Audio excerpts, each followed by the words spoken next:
I'm so sad because I'll never be able to move home with my son. Autism services vary greatly from province to province, and recent political actions in Ontario have forced some families to pick up and move, many of them settling in Alberta. This is 10-year-old Aries. He has a complex form of autism and needs a lot of support. His family recently moved from Ontario to Edmonton. I had a friend of a friend that said, if you have the chance to move out here, and that was the only choice.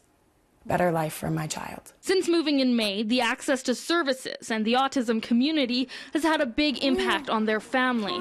And the recent legislative changes under Premier Doug Ford make them feel like they can't go back. I used to feel like autism was beating me, but now I feel like I've got a new lease on it. Like we can move forward. His quality of life is going to be better. At Autism Edmonton, they've seen an increase in calls from worried Ontario parents saying they are thinking about moving. They're really scared that their children aren't going to get the services that they need. The difference for families like the Malls is the funding in Alberta for any child with a disability is based on need, to give the child the best support to have a long-term quality of life. Whereas the new Ontario proposal is for a specific dollar amount for each child, regardless of need.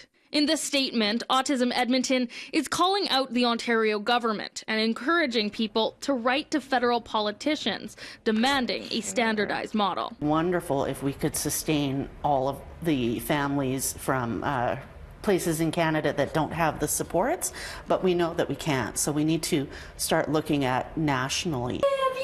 For Aries, he was having a good day today, feeling like a movie star for the camera. But his mom can't work because of his condition. She says he has some anger issues and needs constant support. She wishes he had more early intervention to put him on a path for success. I don't understand how two things, it's medical and it's our child's lives.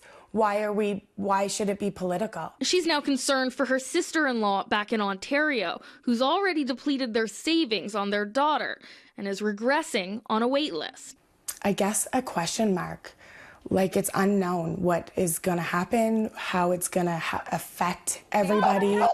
In Edmonton, Carly Robinson, City News.